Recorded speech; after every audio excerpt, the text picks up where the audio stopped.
The Great Hall of the Galactic Council had seen 1,000 years of diplomacy, war declarations, trade disputes, and treaties that reshaped star systems. But nothing in its long history had prepared the assembled delegates for the silence that followed Ambassador Orion's final words. Humanity withdraws from these talks, effective immediately. Orion rose from the human delegation's seat, his dark uniform unadorned except for the small blue and white pin of Earth on his lapel. Beside him, Naira, his second-in-command and the sharpest strategic mind in the Terran diplomatic corps, gathered their data slates without a word, her expression unreadable to the dozen alien species watching in stunned silence. "You cannot simply leave," hissed Counselor Vexthal, the Draconi representative, his crimson scales flushing darker with indignation. "The Treaty of Aldebaran requires all parties to remain until consensus is reached." "The treaty," Orion said calmly, "requires good faith negotiation. We've spent 6 months proposing fair resource-sharing terms for the Kepler Belt, and 6 months watching this council table motions that benefit the same 3 power blocks while offering humanity scraps." He met Vexthal's reptilian eyes without flinching. "That's not negotiation. That's extraction with extra steps." Naira finally spoke, her voice quiet but carrying to every corner of the hall. "We didn't come here to be politely robbed." The two of them walked out. No shouting, no threats, no dramatic declarations of war. Just the soft click of the chamber doors sealing behind them, and the council left staring at 2 empty chairs that suddenly felt enormous. 3 days later, panic had a name, and it was spreading through diplomatic channels faster than solar flares. They just left. Counselor Marndez of the Trade Consortium paced his office, tentacles twitching with anxiety.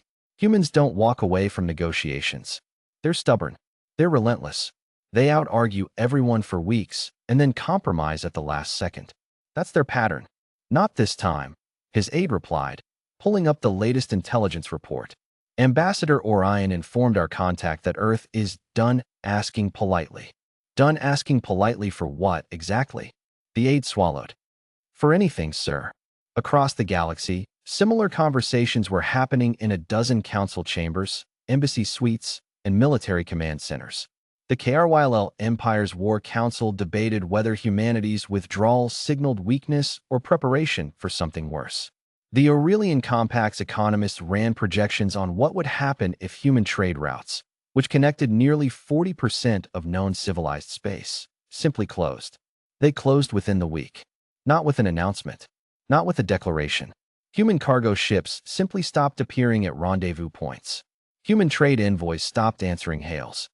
The vast, efficient logistics network that Earth had spent 2 centuries building, the one that made humanity indispensable rather than powerful, useful rather than threatening, quietened like a machine switched off mid-cycle. That was when the real panic began. Naira stood on the observation deck of Earth's flagship diplomatic vessel, the Constant Purpose, watching the stars will slowly past. Orion joined her, 2 cups of real coffee in hand, a luxury few species in the galaxy properly appreciated, but one humans had perfected long before they'd ever left their solar system. "They're panicking," Naira said, accepting her cup. 17 separate species have requested emergency bilateral talks in the last 72 hours. Let them wait. Orion's tone wasn't cruel, just tired. Tired of 100 meetings where humanity's proposals were dismissed, delayed, or diluted into meaninglessness by councils more interested in preserving old power structures than solving real problems. "You know what the Draconi ambassador called us back when he thought the channel was closed?" Naira asked. "The necessary inconvenience. Useful because we work hard and don't demand much. Ignorable because we don't have a war fleet that keeps them up at night." Orion's jaw tightened. "We were never asking for a war fleet's worth of respect. We just wanted a seat that meant something. And now they'll learn what it costs to lose the inconvenient necessity." He looked out at the stars, at the countless systems humanity had quietly stitched together with trade, aid, and diplomacy rather than conquest. "We didn't build an empire, Naira. We built a network. And networks unravel a lot faster than empires fall." The unraveling was, indeed, swift. Medical shipments meant for the outer colonies of the Fane Cooperative, colonies with no manufacturing capacity of their own, entirely dependent on human pharmaceutical exports, stopped arriving. Within 2 weeks, Fane's parliament was in emergency session, and within 3, their ambassador was personally requesting an audience with Orion, all pretense of galactic hierarchy abandoned. "Please," Ambassador Province of the Fanes said, her 4 eyes wide with something between fear and desperation. "Our people are dying.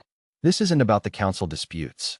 This is about children who need medicine that only your pharmaceutical synthesizers can produce at scale." Orion studied her for a long moment. Naira, seated beside him, said nothing, letting the silence stretch just long enough to mean something. "The medicine ships again tomorrow," Orion finally said. "Free of charge, no strings attached. Humanity doesn't let children suffer to make a point." Relief flooded the ambassador's face. "But," Orion continued, "know this. We will help anyone in genuine need, always, regardless of politics. That has never changed and never will.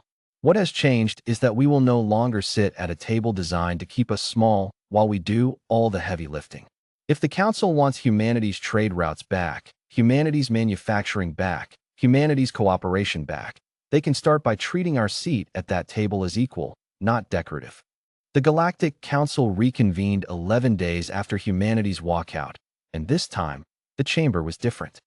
The self-satisfied confidence of before had curdled into something anxious, almost pleading. Delegates who'd once talked over Orion now watched him carefully, gauging his mood before speaking. Vexthal, notably, had lost some of his earlier bluster. "Ambassador Orion. Ambassador Naira. We appreciate you agreeing to return." "We're not returning," Orion said, remaining standing rather than taking a seat. "We're here to observe whether this council intends to actually change, or whether you've simply run out of alternatives to humanity's supply chains and want us back on the old terms." A ripple of uncomfortable silence passed through the hall. Naira stepped forward, placing a single data slate on the central table, a holographic display blooming upward, showing a complete restructuring proposal. Fair resource allocation. Trade terms that reflected actual contribution rather than legacy privilege. A council seat structure that gave newer, smaller species real voting weight instead of ornamental presence. "This is what equal negotiation looks like," she said. "Not begging. Not charity. Partnership, freely entered, mutually respected. Humanity built half the infrastructure holding this galaxy's economy together, and we did it while being treated like junior partners in our own achievements. That ends today." Councillor Marndez, still visibly shaken from a week of economic freefall, was the first to speak. "The Trade Consortium accepts these terms." One by one, other delegates followed, some grudgingly, some with visible relief at finally having an excuse to break from the old power blocks that had dominated the council for generations. Even Vexthal, after a long, calculating pause, inclined his head. "The Draconi Empire accepts," he said, "on the condition that humanity does not use this leverage again to force sudden change." Orion almost smiled. "We won't need to. Treat us fairly, and you'll never see this side of humanity again. Treat us as expendable, and you'll remember exactly how much you needed us." Later, back aboard the Constant Purpose, Naira found Orion in the observation deck again, watching the newly signed treaty data scroll across his screen. "We actually did it," she said, settling beside him. "Real terms. Real respect. For now," Orion said. "Galactic politics has a short memory. Give it a decade, and someone will try to push us back into the corner again. And when they do," he looked at her, something like quiet resolve in his tired eyes. "Then we remind them, again, why humanity is not a people you take for granted." He raised his coffee cup slightly, a small toast to the stars beyond the viewport. "Humans fuck yeah, Naira. That's not arrogance. That's a promise." She clinked her cup against his, and outside, the galaxy, finally, properly, took notice.